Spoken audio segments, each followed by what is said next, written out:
En Radio Intereconomía, Pulso Geopolítico. Análisis sobre los nuevos desafíos mundiales. Presenta Rafa Jiménez. CAC-Mignac le ofrece Pulso Geopolítico. CAC-Mignac, la verdadera gestión activa de fondos de inversión desde 1989. Comunicación comercial. Invertir implica un riesgo de pérdida de capital.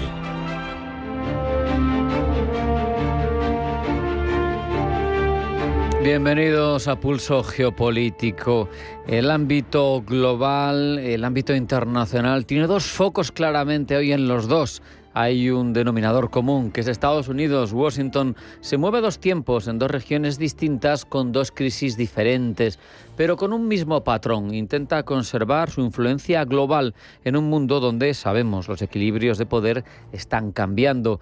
En el caso del continente europeo, es Ucrania la protagonista, sin duda, con una alianza que parecía inquebrantable, solidaridad casi automática y convicción que llegaba desde Washington de que Kiev debía resistir el tiempo que hiciera falta. Todo eso se resquebraja, lo sabemos.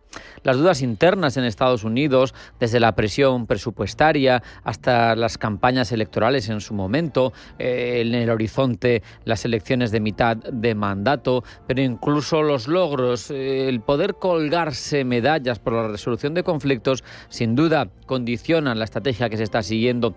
Hay que recordar todo lo que vivimos hace unos días con ese scoop de Axios y esa revelación de un plan de paz pergeñado a dos bandas solamente entre Washington y Moscú, y contenía propuestas que implicaban cesiones muy duras para Ucrania que Zelensky no estaba dispuesto siquiera a considerar.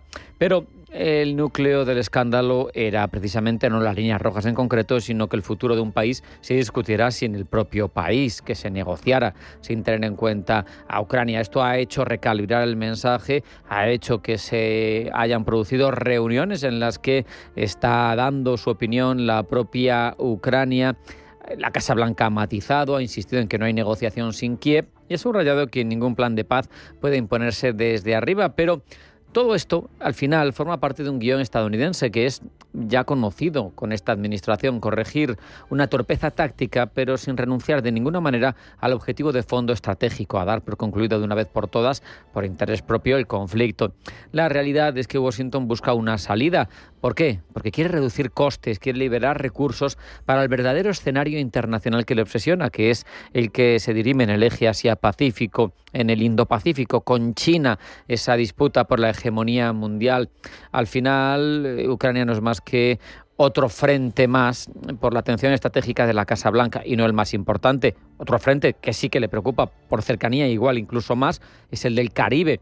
En Estados Unidos, respecto de Ucrania, se aparenta mesura, prudencia, altura de Estado. En el Caribe se muestra una postura mucho más explícita, sacando músculo militar, mucho más coercitiva. Se mandan señales políticas, no hay más que tener en cuenta y escuchar esa designación del Cártel de los Soles que Washington atribuye a altos mandos del chavismo como organización terrorista, para darse cuenta de que lo que está haciendo es abrirse oportunidades prácticas para alterar el marco jurídico con el que Estados Unidos opera en la zona, abriéndose así la puerta a acciones más agresivas, sanciones más duras, operaciones de inteligencia ampliadas, incluso escenarios militares que serían limitados pero que serían ya factibles dentro de su propia legislación. En el Caribe, Washington, lo hemos contado, ya vuelve a comportarse como lo hizo durante todo el siglo XX, como un poder, como dicen ellos, hemisférico, dispuesto a ejercer presión sin complejos, y volviendo a la doctrina Monroe, que aunque pasada de moda nominalmente, al final es lo que está haciendo Estados Unidos: seguir a pies juntillas esa doctrina Monroe de su patio trasero, en el que no quiere nadie que se salga del guión. Caracas sabemos que no está dentro del guión. Al final, cuestiones como las tensiones por todos los recursos del Esequibo, el deterioro político, el colapso económico o incluso las posiciones que han ido tomando paulatinamente Rusia e Irán dentro de ese país, pues han convertido a Venezuela en un punto caliente del tablero regional, sobre todo a ojos de Washington. Uno se pregunta, ¿qué pretende Estados Unidos? ¿Disuadir a Maduro? ¿Prevenir una desestabilización que afecte a una zona de producción energética importante como es el Caribe? ¿O incluso enviar un mensaje a Moscú y a Pekín, que cada vez están más presentes en la región? Al final, es evidente que esto ofrece a intereses muy cercanos y muy relevantes desde el punto de vista geoestratégico para Washington. Es un recordatorio de que Estados Unidos no va a aceptar zonas grises en su vecindad inmediata, y eso se llama doctrina Monroe, es evidente.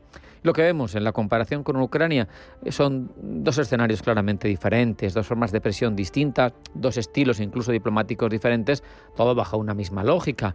Si opta por la negociación o la contundencia, por pergeñar planes, aunque sea unilaterales o bilaterales, o por sacar el Gerald Ford, el gran portaaviones ultratecnológico de Estados Unidos, en función de lo que le convenga estratégicamente y lo que le garantice a Washington mejor el control del tablero en cada una de las zonas. Parece claro que en Ucrania la prioridad es evitar que la guerra que se eterniza devore indefinidamente recursos estratégicos que Estados Unidos tiene mucho más interés en enfocar en el Indo-Pacífico, donde está su verdadera área de disputa, de hegemonía, mientras que en el Caribe la prioridad es evitar que actores rivales ganen espacio en una región que Washington considera crítica para su seguridad local, su seguridad regional, que considera suya.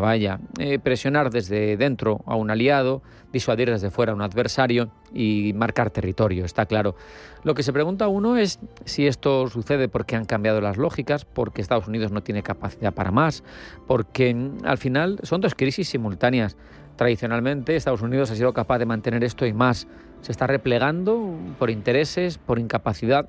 Pues no lo sabemos, el tiempo dará la respuesta, pero en cualquier caso todas estas crisis nos obligan a pensar en un mundo de bloques flexibles, que mencionamos muy a menudo, con alianzas condicionadas, con rivalidades que se multiplican y con un Estados Unidos, un hegemón que sigue siéndolo, que redibuja sus prioridades, y ese redibujo va a definir el equilibrio internacional durante los próximos años.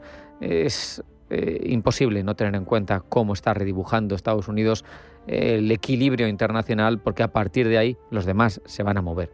Vamos a hacer un alto en el camino. A la vuelta, titulares de información geopolítica que elabora Blanca del Tronco. No se vayan, porque sigue Pulso Geopolítico.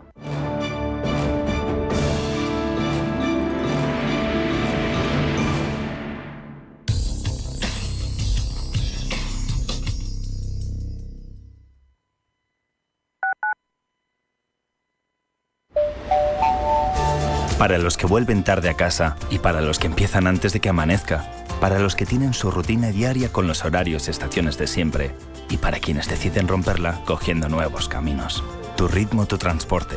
40 años siendo el transporte de todos. Consorcio Regional de Transportes. Comunidad de Madrid. Inhala Hotel Garden te invita a celebrar una Navidad inolvidable en el corazón de Madrid. Disfruta de menús especiales para Nochebuena y Nochevieja. Propuestas para todos los gustos y ambientes únicos, como nuestra espectacular terraza con vistas a un jardín colgante que te dejará sin palabras. Celebra, brinda y da la bienvenida al nuevo año en un entorno mágico, con todo preparado para que tú solo disfrutes. inhalahotel.com. La Oficina Central de Atención al Ciudadano de la Comunidad de Madrid ofrece un servicio de atención preferente para mayores y personas con discapacidad, porque sabemos que cada persona cuenta y merece un trato adaptado a sus necesidades, con personal de apoyo y atención inmediata para que tu trámite sea más fácil y rápido. Servicio 012, un número para todo y para todos. Comunidad de Madrid. Buenos días, ¿perdona, la sección de vinos de Rueda Pelimanta? Sí, están al lado de los de Rueda para el partidazo del sábado. Vinos con denominación de origen Rueda. Compartir es vivir, compartir es Rueda. Los porros pueden parecer inofensivos, pero golpean tu vida hasta destrozarla. Tu salud, tu familia, tus amigos, todo. Los daños son para siempre. No dejes que los porros destrocen tu vida. Plan Regional contra las Drogas de la Comunidad de Madrid. Acoger cambia vidas. El acogimiento familiar nos permite acompañar, cuidar y ofrecer un hogar a menores que necesitan una familia durante un tiempo. Hay muchas maneras de hacerlo, con programas de acogida permanente o temporal, para un curso escolar, vacaciones o durante los fines de semana. Además, contamos con ayudas para las familias de acogida. Infórmate y empieza a cambiar vidas, la suya y la tuya. Comunidad de Madrid.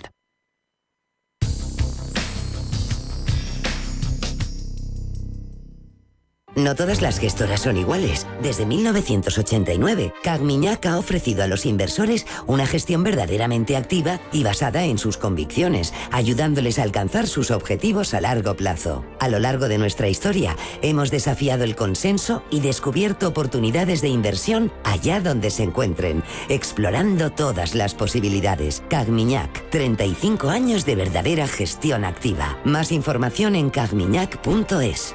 Comunicación comercial. Invertir implica un riesgo de pérdida de capital.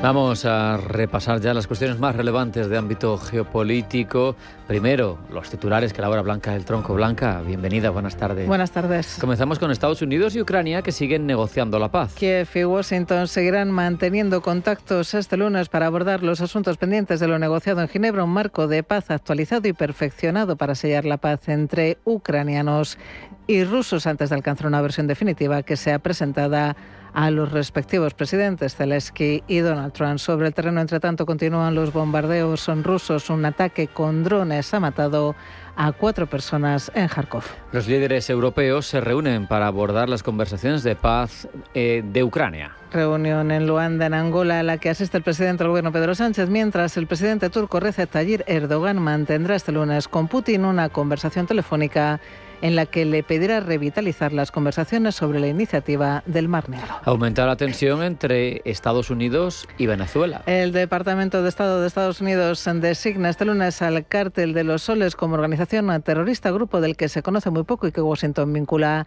a la cúpula del ejército y del gobierno venezolano como grupo terrorista extranjero, lo que incrementa aún más la presión sobre el presidente del país, Nicolás Maduro. Esta designación se suma al despliegue militar ordenado en el Caribe. Varias aerolíneas, entre ellas Iberia, siguen además con sus vuelos hacia Venezuela cancelados. Israel escala la tensión con Hezbollah. Lo hace tras bombardear Beirut a pesar del alto el fuego en vigor, al igual que en la Franja de Gaza, donde los palestinos muertos por el ejército israelí rozan ya los 70.000 tras 2 años de ofensiva y más de un mes de tregua que no ha eliminado los ataques y las víctimas mortales diarias. Reunión en Bruselas de los ministros de Comercio de la Unión Europea. Abordan en su reunión de hoy el acuerdo suscrito para evitar una guerra comercial con Estados Unidos, con los representantes de comercio de ese país y las relaciones comerciales con China, incluido el anuncio por parte de Pekín de nuevos controles a la exportación de elementos de tierras raras y su posterior suspensión durante un año.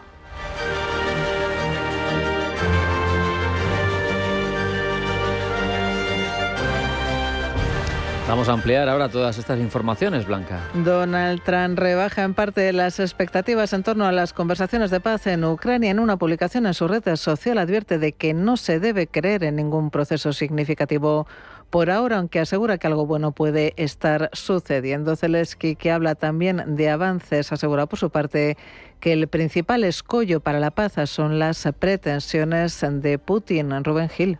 Zelensky habla de avances en las negociaciones de paz, pero sigue mirando a Putin y a sus pretensiones para asegurar que lo que demanda el presidente ruso es el principal escollo para llegar a un acuerdo de paz. Y es que dice Zelensky que Putin quiere el reconocimiento legal para lo que ha robado. Putin quiere reconocimiento legal por lo que ha robado, quebrantando el principio de integridad territorial y soberanía. Y ese es el principal problema. Todos ustedes entienden lo que eso significa. Lo quiere no solo de Ucrania, sino de todo el mundo. Y es muy peligroso. Declaraciones de Zelensky desde Suiza y después de que este fin de semana Ucrania y Estados Unidos hayan perfilado un nuevo acuerdo marco revisado sobre el documento inicial presentado por Washington que recoge ahora algunas de las demandas de Kiev. Y es crucial apoyar los principios que sustentan a Europa, que las fronteras no pueden modificarse por la fuerza, que los criminales de guerra no deben eludir la justicia y que el agresor debe pagar plenamente por la guerra que inició. Por eso, las decisiones sobre los activos rusos son esenciales. Por favor, apoyen estas decisiones y, sobre todo, mantengan la presión sobre Rusia. Rusia sigue asesinando. El presidente ucraniano asegura además que su gobierno sigue colaborando con la administración estadounidense. Nos encontramos en un momento crítico y colaboramos estrechamente con Estados Unidos, nuestros socios europeos y muchos otros para definir las medidas que puedan poner fin a la guerra de Rusia contra nosotros y contra Ucrania y brindar una seguridad real. Hay mucho ruido mediático, mucha presión política y una responsabilidad aún mayor por las decisiones que se avecinan. Desde Estados Unidos, por su parte, el secretario de Estado Marco Rubio asegura que ningún punto de este plan es insalvable. Nuestros equipos se han retirado a sus habitaciones mientras trabajamos en algunas de las sugerencias que se nos han presentado, así que estamos trabajando para introducir algunos cambios, algunos ajustes con la esperanza de avanzar y acercarnos a algo con lo que tanto Ucrania como obviamente Estados Unidos se sientan muy cómodos. Obviamente esto tendrá que ser aprobado en última instancia por nuestros presidentes, aunque me siento muy cómodo con que eso suceda dado el progreso que hemos logrado. Y luego obviamente está el lado ruso de la ecuación. El documento inicial presentado por Washington implicaba la cesión a Rusia de todo el territorio del Donbass, la reducción del ejército ucraniano a un máximo de 600.000 hombres y la renuncia de Ucrania a entrar en la OTAN. Ahora, y tras las conversaciones del domingo, se establece que cualquier acuerdo futuro debe respetar la soberanía de Ucrania. Además, las partes aseguran que el acuerdo debe lograr una paz justa y sostenible. Reunión en Ginebra sin la presencia de nuevo de la Unión Europea. Los líderes europeos se reúnen hoy en Angola para discutir estas conversaciones de paz. El presidente de Turquía, Tayyip Erdogan, mantendrá por su parte una conversación telefónica con su homólogo ruso, con Vladimir Putin, con quien hablará de la guerra en Ucrania, pero también de la reanudación del corredor de cereales en el Mar Negro. Líderes europeos, como decimos, reunidos en Angola para abordar estas conversaciones de paz. La presidenta de la Comisión Europea, Ursula von der Leyen, ha asegurado que el acuerdo de paz debe respetar la soberanía ucraniana. Se trata de la seguridad de todo nuestro continente ahora y en el futuro, y la reunión de hoy en Luanda reafirma nuestra unidad en el apoyo a Ucrania. Estos son nuestros principios europeos fundamentales de cara al futuro. El territorio y la soberanía de Ucrania deben ser, dice von der Leyen, respetados. Y reunión en Bruselas de los ministros de Comercio de la Unión Europea. A su llegada al encuentro, el comisario europeo de Comercio, Maroš Šefčovič, ha asegurado que la Unión Europea está cumpliendo los compromisos del pacto con Estados Unidos para evitar la guerra comercial. Estamos bien alineados. La Unión Europea y Estados Unidos tienen un acuerdo sólido y hoy se trata de hacer balance de su implementación. Me alegró demostrar que la Unión Europea no solo está comprometida, sino que también está cumpliendo ese compromiso en la práctica. Declaraciones de Šefčovič a su llegada, como decimos, a la reunión de ministros de Comercio que se reúnen este lunes en Bruselas. El encuentro en el que se debatirán las relaciones comerciales entre el club comunitario y Estados Unidos. Posteriormente mantendrán un almuerzo con el secretario de Comercio estadounidense Howard Lutnick y el representante de Comercio estadounidense Jamieson Greer. Šefčovič ya mantuvo encuentros con Greer ayer domingo y con Lutnick hoy mismo por la mañana, encuentros que ha calificado de muy productivos. Pero vamos a recordar cómo son actualmente las relaciones comerciales entre Estados Unidos y la Unión Europea. Gemma González. Estados Unidos y la Unión Europea mantienen actualmente unas relaciones comerciales complejas con una base muy fuerte, pero que están atravesando tensiones importantes. La relación comercial entre Washington y Bruselas es una de las más importantes del mundo. Representan casi el 30% del comercio global y el 43% del PIB mundial. Solo el pasado año el comercio bilateral entre ambas potencias superó los 1,68 billones de euros. A pesar de esta fuerte relación, Estados Unidos impuso aranceles de hasta el 25% sobre las importaciones de acero y aluminio desde la Unión Europea. Como respuesta, la Comisión Europea planteó contramedidas rápidas y proporcionadas, alguna de las cuales decidió suspender para dar margen al diálogo. Este pasado verano, Bruselas y Washington cerraron un acuerdo comercial que fija un arancel máximo del 15% para muchos productos europeos exportados a Estados Unidos y un acuerdo de reglas 0% para algunos productos estratégicos. Acuerdo que, según algunos expertos, puede estar desequilibrado. Existen además dudas sobre si los compromisos de la Unión Europea para comprar energía estadounidense y hacer inversiones tan grandes son totalmente realistas.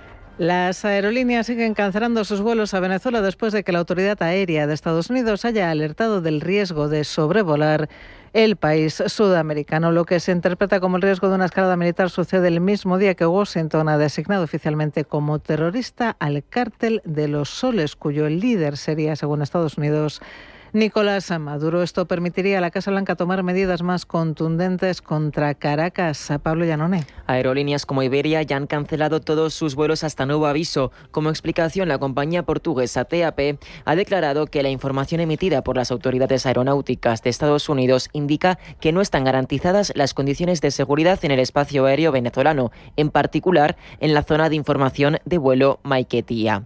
Esta región se encuentra precisamente en la costa venezolana, frente al Mar Caribe, donde las actividades militares van en aumento. En los últimos meses ha habido más de 20 bombardeos estadounidenses a presuntas narcolanchas y en los últimos días ha llegado a la costa el mayor portaaviones del mundo, el Gerald Ford.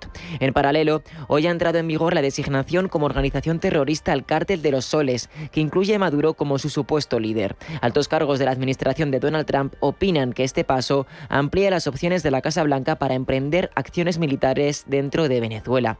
En respuesta, el gobierno de Nicolás Maduro ha elevado la alerta militar nacional y ha activado el Plan Independencia 200, movilizando fuerzas terrestres, aéreas, navales y fluviales. Además, Caracas ha incrementado las sanciones diplomáticas y denuncias internacionales, calificando las acciones de Estados Unidos como parte de una agresión imperialista. Con esta narrativa, Maduro acusa a Washington de tramar una invasión. Para algunos analistas esta idea es descabellada, ya que implicaría el rechazo de países aliados como Ecuador, Argentina y El Salvador. Además, abriría la puerta al escenario hipotético de invadir otros países contrarios a la actual Casa Blanca y relacionados con el narcotráfico, como es el caso de Colombia, lo cual sería aún más descabellado. Sonia Alda Mejías es coordinadora del Máster Universitario en Seguridad Internacional de UNIR. Si invades Venezuela, ¿por qué no vas a invadir Colombia porque te parece un impresentable su presidente y también un narcoterrorista, según las palabras de Donald Trump? De fondo y desde la clandestinidad, hay rumores de que Trump y Maduro podrían estar negociando un posible cese de la escalada bélica.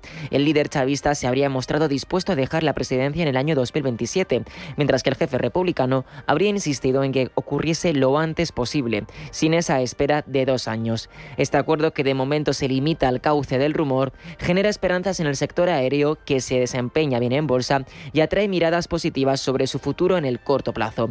Pablo García es director en Divacons Alpha Value. El sector no lo está haciendo especialmente mal. En el caso de Iberia, esos 4,35 euros por acción, se ha defendido como gato panza arriba. Es verdad que tenemos el precio del crudo, que ahora baja precisamente por ese posible acuerdo de paz. También en el corto plazo, aparte del sector defensa, el sector petrolero pues está reculando un poco. Vimos la semana pasada como ya era así, ¿no? Que el precio del Brent caía. Eso puede ser algo positivo para las aerolíneas. De todas formas, de manera estacional, no es un trimestre especialmente relevante para las compañías aéreas, que sí lo es, sobre todo la temporada estival. Nuestra recomendación es relativamente positiva, ¿no? Y le damos todavía un potencial hasta casi los 5 euros por acción para IAG.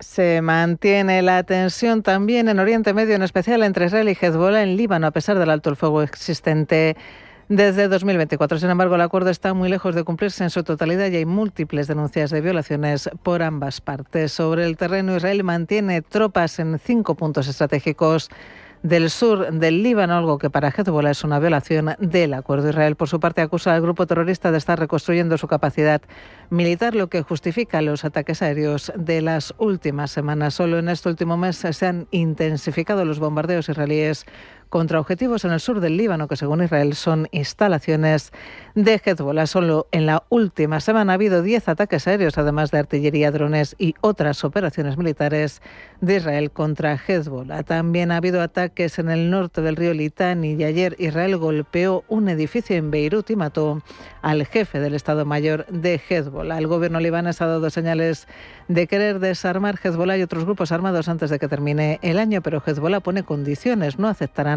desarmarse si Israel no se retira de ciertos puestos ni deja de bombardear. Sea como sea, existe un riesgo real de escalada y muchos analistas consideran que el alto el fuego está en una fase muy frágil.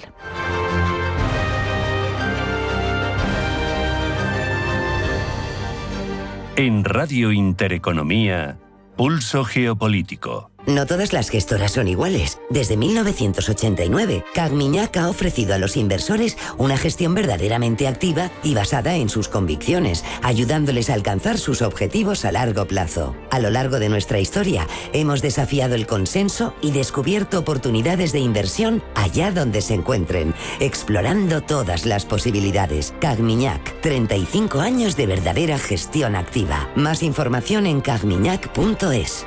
Comunicación comercial. Invertir implica un riesgo de pérdida de capital. Lo de viajar estando jubilado sale bastante bien, pero si luego vas a Roma todo es carísimo. Más los souvenirs para mis hijos, mis nietos... Pero aún estás así, que no llegas a tu boda. Ay, vale. Si te preocupas demasiado por el futuro, te pierdes el presente. Deja que los planes de pensiones de Mafre se ocupen de tu futuro. En el momento de la verdad, ¿a quién elegirías? Mafre, tu referente en planificación financiera. Hoy voy a comer con el marido de mi amiga. Es suave, jugoso, con un puntito dulce y tan amable. ¿Y dónde has encontrado esa joya? Chica, en mis bares y restaurantes preferidos. Lo elabora Bayovera, mi bodega favorita de Rioja. Pues con esas referencias tendrás que presentármelo. El marido de mi amiga, blanco semidulce, de Bodegas Bayovera. ¿Conoces la fiesta de la Virgen de los Pegotes?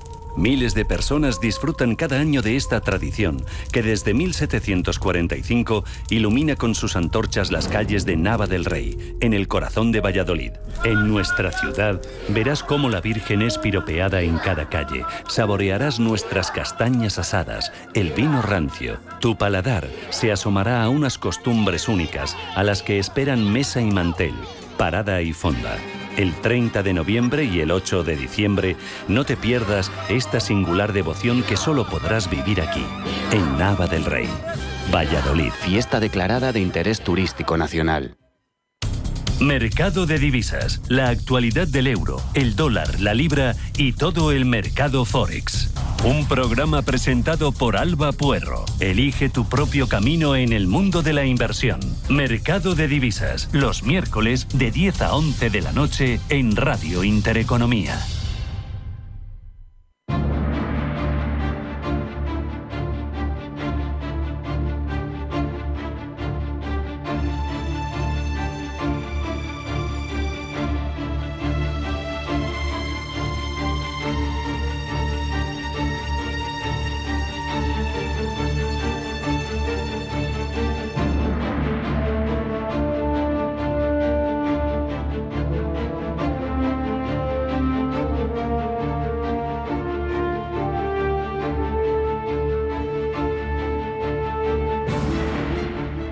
Europa, lo sabemos, vive un momento de rearme que no veíamos probablemente desde la época de la Guerra Fría. La invasión rusa de Ucrania ha sacudido certezas estratégicas del continente, ha obligado a mirar además de frente a una realidad incómoda, que habíamos subcontratado este ámbito a Estados Unidos, y en los últimos tiempos hemos visto que se intentan acelerar capacidades, inversiones, programas conjuntos, pero también podemos detectar debilidades estructurales e incluso de procedimiento. Queremos saber qué ha cambiado realmente, en qué punto estamos. Para eso nadie mejor que Carlos Martí Sempere, que es analista de defensa, doctor en seguridad internacional, profesor en diversos másteres de defensa. Carlos, bienvenido, buenas tardes. Buenas tardes. Y además autor del documento de trabajo del Instituto Español de Analistas que reza La transformación de la industria de defensa, de la guerra del Golfo al conflicto de Ucrania.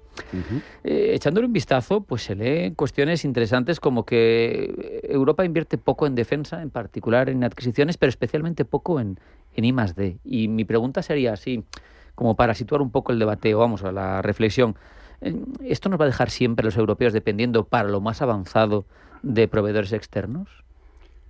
El único proveedor externo que nos puede hacer un poco del que dependemos realmente es de los Estados Unidos. Realmente Europa no está en capacidades militares ni en tecnologías demasiado atrasada, pero sí que es cierto que Estados Unidos nos lleva una ventaja muy considerable.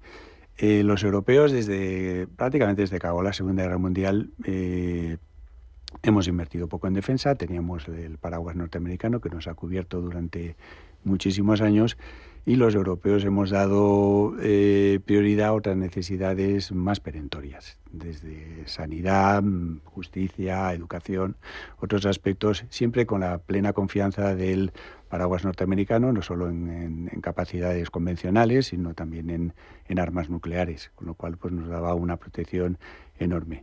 Todo este panorama se ha ido con el tiempo deteriorando, sobre todo en los últimos años, porque yo creo que hasta incluso en la administración Biden todavía las relaciones eran bastante buenas, pero con la reentrada de Donald Trump, pues las cosas parecen más difíciles. Trump quiere alejarse un poco de Europa, el centro político o el centro clave del mundo se ha desplazado al sureste asiático. Estados Unidos protege a Europa, pero tiene otros intereses más perentorios, y Estados Unidos lo que quiere, que es una reclamación desde hace muchísimos años, es que los europeos nos preocupemos un poco más de nuestra defensa. Hay factores entonces que han convertido esa reindustrialización de la defensa europea en una prioridad política, económica, especialmente desde la guerra de Ucrania, ¿no? Sí, realmente, bueno, yo creo que el desplazamiento hacia el sureste asiático es un fenómeno de hace ya más años, de ahora 10 años, pero también es cierto que desde que la Federación Rusa invade Crimea. O en Georgia, incluso si te remontas más atrás. Sí, pero sobre todo la invasión de Crimea ya alerta a Europa de que las cosas están cambiando y están siendo más difíciles. Pero evidentemente ya cuando en 2022 se produce la invasión, pues el tema está todavía mucho más claro, que tenemos a un enemigo muy cercano y los europeos un Estados Unidos con Donald Trump que quiere que paguemos esa factura y que quiere que ayudemos directamente a Ucrania y que esa factura no la pague al 100% Estados Unidos. ¿Qué ocurre? Que la ayuda a Ucrania requiere un esfuerzo de guerra sin precedentes en Europa. Es decir, el armamento que se fabrica en Europa era un armamento que se fabricaba fundamentalmente para tiempos de paz.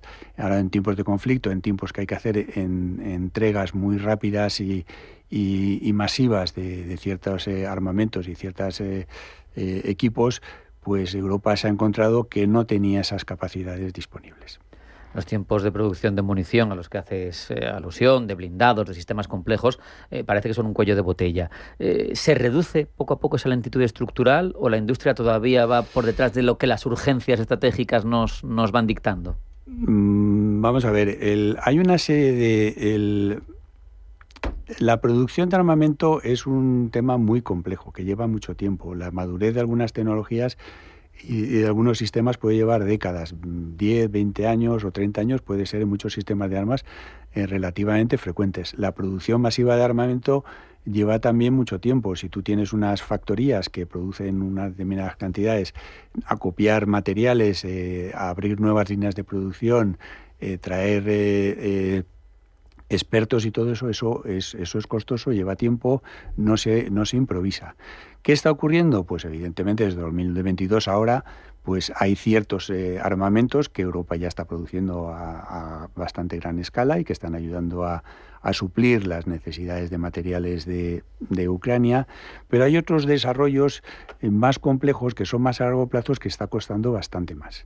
El plan Rearme Europa para 2030 ya marca fechas para tener ya desarrollos bastante más adelantados, pero el recuperar ese retraso a los europeos nos va a costar todavía más años. Yo creo que 2030 es una fecha en la que probablemente consigamos márgenes ya altos, pero todavía queda tiempo para que los europeos tengamos todas las capacidades militares que con la actual situación geoestratégica o geopolítica pues va a tener que vamos a tener que los europeos mantener o sostener. En esa inercia fabril nos saca ventaja, por ejemplo, el enemigo que tenemos a las puertas, ¿no? Rusia, si tiene algo, es una maquinaria de guerra un poco en marcha. Veo que estás en contra de lo que estoy asegurando. En absoluto. A ver, la Unión Soviética está teniendo problemas. La Unión Soviética, corrijo, la Federación Rusa, que antiguamente era la Unión Soviética. La Federación Rusa las capacidades militares de la Federación Rusa son limitadas. Rusia tiene unos problemas enormes de introducir nuevas tecnologías en sus desarrollos de armamento. La producción de armamento que está produciendo Rusia está produciendo muchas bajas. La reposición de materiales está siendo especialmente complicada, al punto de que muchos sistemas simplemente se retiran del campo de batalla, se les hacen 4 arreglos y se les vuelve a enviar al campo de batalla. Evidentemente los rusos han desarrollado más capacidades de producción, están haciendo grandes esfuerzos, consiguen las tecnologías que necesitan para algunos sistemas de armas, las consiguen comprando a través de terceros países, en parte en China, pero otros países intermedios, pues a través de ellos compran los materiales a Occidente y luego los revenden a la Unión Soviética, a la Federación Rusa, disculpo otra vez. Entonces con eso van los rusos, se van apoyando y se van... Pero están teniendo también serios problemas. No pensemos que, igual que tienen serios problemas de personal para llevar al conflicto armado. De hecho, el hecho de que hayan venido norcoreanos indica también problemas de personal severos, no es problemas de personal únicamente de sistemas de armas o capacidades, equipos y sistemas, sino incluso de personal. La guerra está teniendo un desgaste considerable, está haciendo mucho daño incluso a las infraestructuras civiles de la Federación Rusa. Es una guerra compleja y que produce muchos daños y produce muchos costes. De hecho, la economía rusa no podemos decir que vaya especialmente bien.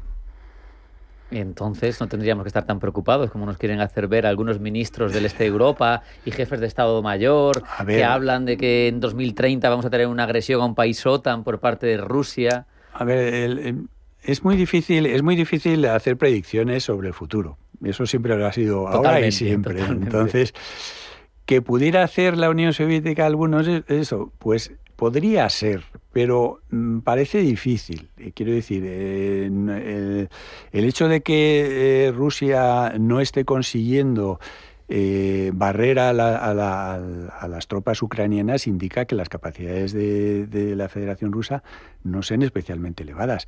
Si la Federación Rusa quisiera entrar en Polonia, quisiera entrar en Rumanía, quisiera entrar en otros países, yo creo que también tendría serios problemas.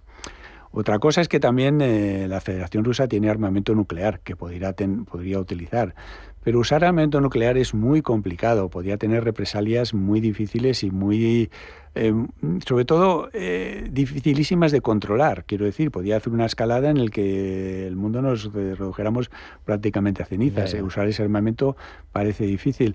Pero bueno, podría seguir la guerra híbrida que está haciendo, de mandar drones ahí a los aeropuertos, hacer daño a Europa, hacer noticias falsas, las famosas fake news, en fin, enredar un poco, pero yo no veo una Rusia de Putin con capacidad de hacer severísimos daños a la Unión Europea. Carlos, tú vinculas la capacidad de rearme europea a la competitividad industrial. ¿Tiene Europa capacidad ahora mismo para competir globalmente con gigantes como Estados Unidos, como China, como Corea del Sur, en la industria de defensa? Bueno, eso es complicado. Yo creo que Europa realmente... Primero, Estados Unidos invierte muchísimo más que Europa, invierte, no sé si es el doble o el triple de lo que invertimos los europeos. Evidentemente, cuanto más gastas, pues armamento de más calidad tienes. Europeo invertimos mucho, invertimos bien. Los chinos ya nos están igualando, quiero decir que tenemos ya un serio competidor con China. Tarde o temprano eso va a ir pesando con el tiempo. Y una Federación Rusa pues que todavía está por detrás de Europa. Entonces, sí tiene, durante la Guerra Fría, la Federación Rusa hizo desarrollos importantes, pero la Federación Rusa tampoco tiene unas capacidades militares impresionantes que puedan hacer preocuparnos. En cualquier caso, hay una OTAN que estaríamos con el apoyo de los Estados Unidos, que hace muy difícil que... la Rusia de Putin intentara hacer algo en Europa, porque se encontraría una respuesta necesariamente, llamando al artículo 5 del tratado, tendríamos el apoyo de Estados Unidos. Yo creo que Trump, sobre todo, lo que pretende es que los europeos paguemos algo más de ese gasto militar, pero yo creo que no al punto de abandonar Europa. Yo eso lo veo más improbable. La industria reclama previsibilidad de demanda, ¿no? Contratos a largo plazo, porque así se garantiza la capacidad la posibilidad de ampliar su capacidad. Y yo te pregunto, ¿crees que los gobiernos que tanto están hablando en cumbres últimamente han cambiado su mentalidad en este sentido? A ver, yo creo que los gobiernos lo que sí que han hecho, se han dado cuenta de que tienen que subir el gasto militar mientras la situación geopolítica no mejore. Pero imaginemos que dentro de unos meses se llega a un acuerdo con Ucrania, cesa la tensión, pues es muy posible que también los dirigentes europeos volvieran a repensarse sus presupuestos. Si la situación continúa, pues probablemente los europeos sigamos gastando en defensa y probablemente por bastantes años. Yo no soy optimista en que este conflicto acabe demasiado pronto, pero bien pudiera ser y sería aplaudible y todos nos alegraríamos. Pero en esos plazos, pues bueno, los europeos vamos a tener que seguir gastando e invirtiendo y vamos a tener que seguir ampliando nuestra industria y las naciones, pues bueno, van a ir reforzándose, vamos a seguir gastando dinero en I+D, nuestros sistemas de armas van a mejorar y nuestras capacidades militares van a aumentar. Al final, la autonomía estratégica lo que parece que nos requiere, que nos exige, es proteger unas cadenas de valor de la industria, ¿no? Dominar tecnologías críticas, invertir más en I+D. La dependencia tecnológica, al final, Carlos, parece tan peligrosa, no sé si más, como la dependencia de suministros. Si no eres capaz de estar a la última, no vas a desarrollar las mejores armas, ¿no?, que te protejan. Bueno, tienes que... A ver, el conflicto armado siempre ha sido una lucha por tener los mejores medios. Eso va a ser así ahora, o sea, lo era en tiempos de Grecia y era en tiempos de Roma y lo sigue siendo ahora. Quiero decir, el que tiene mejores métodos tiene una cierta ventaja frente a tus adversarios, que en un momento determinado puede ser determinante. Las guerras no se ganan por la mejor tecnología, no siempre se ganan por la mejor tecnología. Las guerras se ganan por muchas más cosas, por una economía que apoya a ese gasto militar, por unas fuerzas armadas bien preparadas, por un deseo de la sociedad de no verse supeditada a otras naciones, etcétera, etcétera. Un avance tecnológico es importante, tener buenas tecnologías es importante.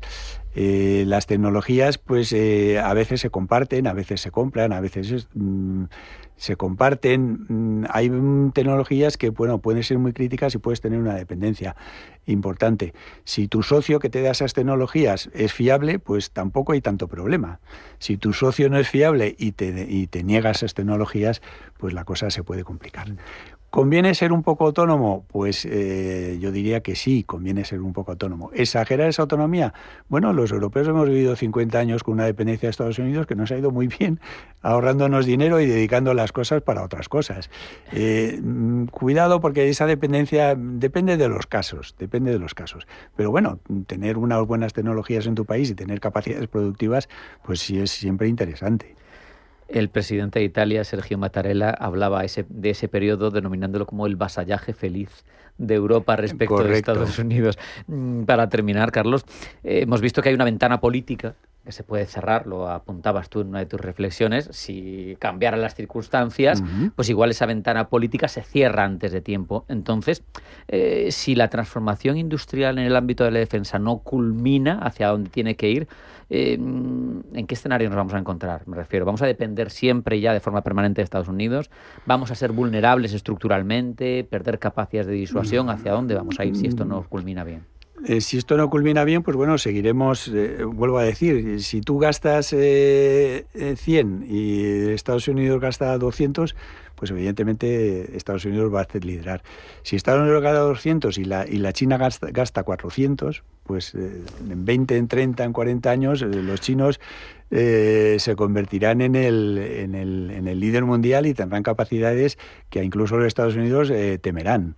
Entonces, es que eso es así. Si los europeos, pues mientras gastemos lo que gastemos, si gastamos menos que otras naciones, pues nunca seremos líderes. Que los europeos haya una voluntad de gastar, que nuestra economía tenga tan superávit para gastar en eso, pues habrá que verlo. Habrá que verlo. Yo de momento me quedo, que he leído un discurso del jefe del Estado Mayor del Ejército de Francia, Fabien Mandon, que ha hecho hincapié en todo lo que tú decías, pero también ha dicho que, oye, que por ejemplo los sistemas como el SAMP-T, que es la alternativa al Patriot europeo, que los ucranianos lo prefieren al Patriot. Vamos a terminar en positivo y vamos a hablar de posibilidades a futuro de los europeos. Sí, no, a ver, los europeos tienen muchas cosas buenas. Quiero decir, el que en Estados Unidos nos superen algunas cosas no quiere decir que nos superen en todo y que nuestro armamento no pueda desplegarse con éxito en el campo de operaciones. Así nos vamos a quedar con esa reflexión. Carlos Martí Sempere, muchas gracias por estar con nosotros. Un abrazo y hasta la próxima. Hasta la próxima.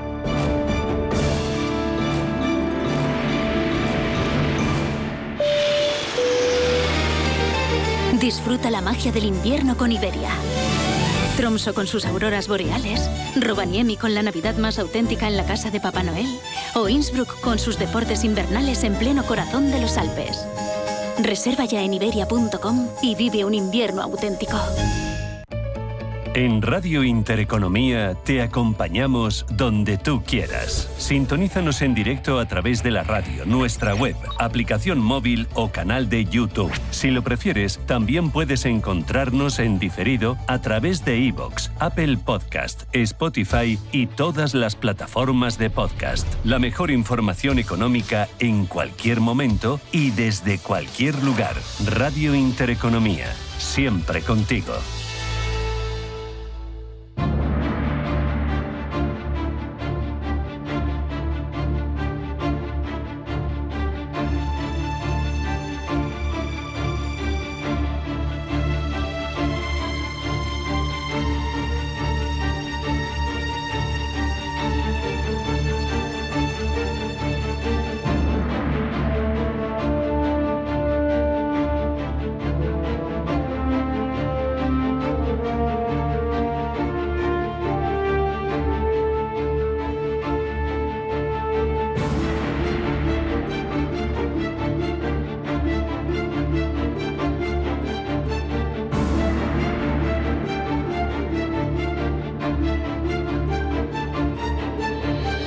Nos vamos a ese eje de Asia-Pacífico que tanta relevancia tiene ahora y va a tener a futuro en toda la estabilidad del orden mundial. Por un asunto concreto, las palabras de Sanae Takaichi, la primera ministra japonesa, que detonaban una tormenta diplomática en Asia, esa posibilidad de que Japón pudiera intervenir militarmente en caso de una agresión china contra Taiwán.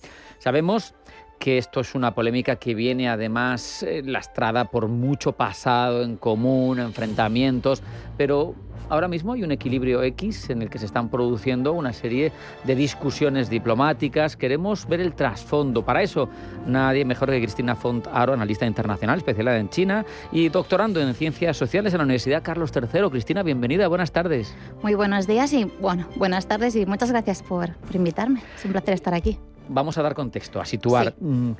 ¿Cómo ves tú, así intuitivamente, a un primer vistazo, ese incidente diplomático? ¿Revela algo sobre el nivel real de tensión que hay en torno a Taiwán? Realmente funciona como un termómetro y no es ruido diplomático. Viene a indicar que los nervios en esa región están bastante... flor de piel, ¿no? Exacto.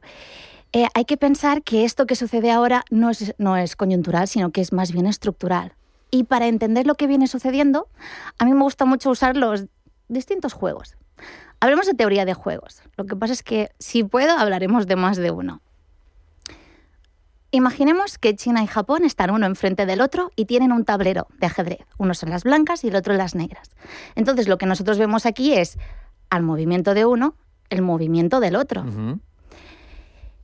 Entonces, aquí deberíamos preguntarnos, más bien, ¿por qué la primera ministra japonesa ha dicho lo que ha dicho? Claro. ¿Y qué es lo que realmente significan esas palabras? Porque no son baladines. Claro, resulta raro porque son palabras relativamente hostiles para un país que en principio, después de su derrota en la Segunda Guerra Mundial, exacto, quedó anulada en cuanto a ejército por esa constitución que le impuso Estados Unidos, que tenía unas fuerzas de autodefensa que ahora están invirtiendo cada vez más. Uh-huh. Y es, además, teniendo en cuenta la historia, las tragedias como Nankín, etcétera, todos los problemas de la presencia japonesa en China, parece raro que dé un paso tan, en principio, hostil Takaichi. ¿Por qué lo hace? realmente suena hostil, pero tiene un sentido, tanto para China como para Japón, aunque a China no le guste reconocerlo. A partir del 2015, Abe Shinzo estableció que Japón, con estas fuerzas de autodefensa, podría defenderse si la seguridad colectiva también estuviera en peligro, porque esa seguridad colectiva también es la seguridad nacional japonesa. Entonces, lo que ha hecho ahora la primera ministra es poner palabras, decirlo en voz alta, lo que normalmente se decía con ambigüedades, en voz baja. Y lo que ha hecho es hablar de una categoría jurídica. Para ellos, Taiwán forma parte de esa amenaza a la supervivencia de Japón. Pero me dirás, ¿por qué? Taiwán es Taiwán, Japón es Japón. Uh-huh. Taiwán es la puerta de acceso a Taiwán. Taiwán es la puerta de acceso a Japón en muchos sentidos. Por ejemplo, energéticamente, para tener energía, Japón necesita que todo le llegue por barco, ya sea gasoil, ya sea gas. ¿Estos barcos por dónde pasan? Pasan cerca de Taiwán. Una vez han pasado Malaca, pasan por allí. Si China controla Taiwán, controla el estrecho. Si lo controla, puede ahogar a Japón. Aparte de ello, tenemos claro que Estados Unidos también seguía esta estrategia, porque dice, si China controla de facto lo que de jure le pertenece, que es Taiwán, porque es reconocido por parte de las instituciones internacionales que es parte de China, se proyecta hacia un ámbito más amplio del Pacífico y por ahí viene pues todo ese arco de defensa de Estados Unidos que tiene Japón, Guam y una serie de islas y de bases que van marcando como una especie de arco que protege. Pero claro, por otro lado, aquí hay una incoherencia por parte de estos actores proestadounidenses que es que todas las instituciones internacionales dicen Taiwán es China, por lo menos legalmente, ¿no? Y sabemos que cuando cumpla 100 años la República Popular de China, que es en el año 2049, el objetivo verbalizado por Xi Jinping es queremos tener la reunificación de facto conseguida. Esto indica que, como aseguran por ahí en el Pentágono, hay un reloj que dice cuánto tiempo falta para que China invada Taiwán. Según la inteligencia de Estados Unidos, hay una horquilla que se podría dar entre el 2027 y el 2035, es decir, incluso antes de que llegara el 2049. Lo que pasa es que nosotros esto lo evaluamos más desde nuestra perspectiva occidental, sin tener en cuenta cuál es la perspectiva china. Nosotros sabemos lo que es una herida a causa de una guerra civil luchada entre hermanos contra hermanos. Y eso es lo que representa Taiwán para los chinos. Claro. Ellos, después de la Segunda Guerra Mundial, del 45 al 49, tuvieron su guerra civil y allí es donde se fue parte de esa población, parte de los que pensaban ideológicamente distinto al gobierno saliente. Entonces necesitan volver a reunirse, porque Taiwán, antes de que fuera Taiwán, era una isla de pescadores. Y es un tema nacional. Eso lo que hace es que sea un tema nacional. Y China tiene muy, muy claro que nadie debe meterse en los temas de casa. Los problemas de casa se resuelven en casa. No necesitamos que venga gente de afuera a decirnos lo que debemos hacer. Quizá por ahí, Cristina, es la reacción tan virulenta que no se ha limitado a lo diplomático, ni mucho menos de China, me refiero, porque ha tocado muchos órdenes. Le ha recomendado a los estudiantes que no vayan, ha restringido suministros. Es una reacción contundente. ¿Y esta reacción contundente ha sido para los de fuera o para los de adentro? O ambos a la vez, ¿no? Para los de fuera, para decir, esta es mi línea roja, claro, no la paséis. Sobre todo porque un conflicto con Japón no es un conflicto con Japón, es un conflicto con Japón, Estados Unidos y el resto de los aliados. No es una isla que está sola. Y esto es lo que Japón ha querido demostrar, que si China se mete con Taiwán, Taiwán no es una simple isla. Ahora bien, dentro de China hay todo lo que es la narrativa política sobre el nacionalismo, que es muy, muy fuerte y muy importante porque ayuda a unificar a toda la población, que es una gran población de muchos millones. Entonces, ellos tienen que demostrar, el Partido Comunista, el Estado, tienen que demostrar que realmente son garantes de esa unidad nacional, por lo que no pueden hablar de manera floja o suave ante lo que ha sucedido. Es evidente que sin llegar a guerra, sin que llegáramos todavía a guerra, un agravamiento del conflicto diplomático o algo más entre China y Japón afectaría a cadenas globales de suministro y sería muy desestabilizador, ¿no? Sí, de hecho, nosotros podemos ver Asia como que geográficamente está muy, muy lejos, porque si cogemos un avión tardamos horas para llegar. Ahora bien, cuando hablamos de economía, resulta que lo que sucede allí nos toca el bolsillo de cada uno de nosotros, porque la arquitectura económica básicamente es la del día a día. ¿Por qué digo esto? Bueno, pues bien, porque Japón y China en semiconductores, en automóviles, en muchos sectores y, bueno, muchas de estas cositas, realmente ellos son potencias. Claro. Y si no, en el embalaje de todo ello. Y de un modo u otro tiene que llegar hasta aquí. Es muy interesante, pero claro, yo me pregunto, con un rival tan contundente, porque lo has mencionado tú hace un momento, si está ya en conflicto por Taiwán, no se enfrenta a Japón contra China, se ve arrastrado probablemente Estados Unidos, que tiene bases y miles de militares en Okinawa, etcétera. Pero es que también probablemente se verían arrastrados Corea del Sur, Australia, Filipinas, por el otro lado igual Corea del Norte. Yo no quiero ni siquiera pensar que podría suponer un conflicto claro en esa línea. O sea, al final, todo lo que se arrastra a partir de ese estrecho de Formosa o estrecho de Taiwán, o como lo queramos llamar, parece verdaderamente grave en escala global.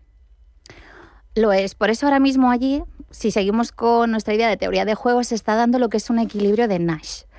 Es decir, ningún jugador está contento con el equilibrio que hay. Es un equilibrio muy tenso y muy frágil.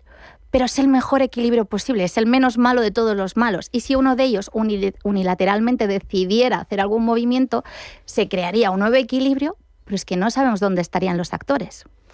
Por otro lado, tampoco es necesario llegar a la guerra, tampoco es necesario tirar un misil. Ahora hemos visto, con todo lo que ha hecho China, que se puede lograr estrangular al otro con medidas diplomáticas, ya sean económicas, sean culturales, del turismo. Lo que pasa es que el statu quo actual es muy extraño. Es muy extraño porque hasta Estados Unidos no reconoce como país a Taiwán. Sin embargo, dice, pero no toques nada.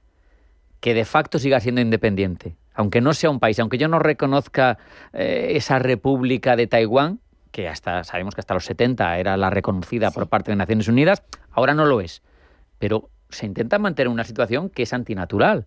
Vamos, yo Nadar creo. y guardar la ropa, ¿no? Sí, pero es muy raro porque tú dices, sí, reconozco que es tu parte, que es parte de la República Popular de China, que pertenece al continente como legitimidad, pero no cambies nada de facto. Eso va a tener que romperse en algún momento, ¿no? En principio. Sí, por eso lo que hemos visto hoy nos muestra que realmente hay tensión y ese equilibrio del que estaba yo hablando no es estático, sino que es dinámico y se van moviendo las piezas. Cada vez que miramos el tablero tenemos un juego completamente distinto y llegar a un punto, ya sea el 2027 o el 2035 o el 2048 y medio antes de llegar al 2049, que algo va a pasar.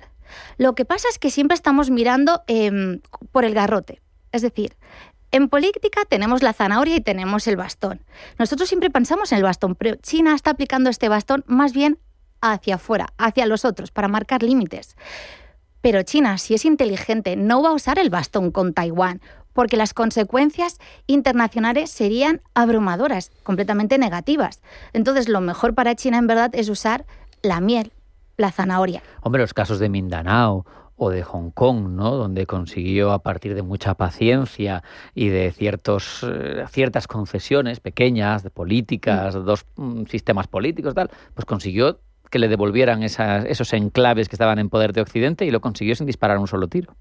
Claro, y de hecho en Taiwán, que tiene 23 millones su población, ahí tenemos muchísimos jóvenes que están muy bien preparados, todos en la universidad, pero no puede haber trabajo para todos. Entonces China puede atraer a esa población más joven para que vaya a trabajar a China y una vez la tienes allí, puedes hacer un proceso de socialización secundaria y si estos jóvenes ya se sienten más cómodos con Beijing, pueden acabar atrayendo a sus familiares, por lo que en el fondo no es necesario acabar usando buques y misiles. Visión largoplacista, que es algo que siempre ha tenido China, el imperio del medio, ¿verdad? Yo creo que es lo que mejor nos podría pasar a todos. Cristina Fontaro, analista internacional, muchas gracias. Un abrazo, hasta la próxima. Hasta la próxima. No hay tiempo para más, hasta aquí Pulso Geopolítico. Sean felices, pasen buena tarde y mañana más. Hasta mañana.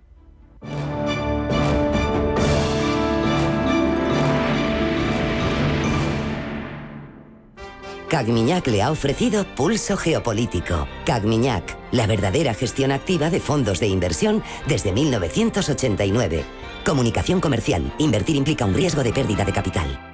Te dijeron que invertir era solo para ricos. Te mintieron. En Gold Waves Group, con $30.000 puedes empezar a moverte globalmente, con estrategia, con visión, con Gold Waves Group. ¿Vas a seguir viendo cómo otros ganan? Invierte con Gold Waves Group. Agenda tu consultoría gratuita en goldwavesgroup.com. ¿Dolor articular, cansancio o digestión pesada? Descubre Mar Azul de Sol Naturaleza, un suplemento único con ficocianina, rica en antioxidantes naturales que ayudan a desinflamar, revitalizar y proteger tu organismo desde el interior. Mar Azul, el poder del mar ahora en tu día a día. Pregunta por él en Sol Naturaleza. Llama al 91 31 31 409 o entra en solnaturaleza.es. Buenos días, ¿perdona la sección de vinos de Rueda Pelimanta? Sí, están al lado de los de Rueda para el partidazo del sábado. Vinos con denominación de origen Rueda. Compartir es vivir, compartir es Rueda. Radio Intereconomía, la radio de los negocios.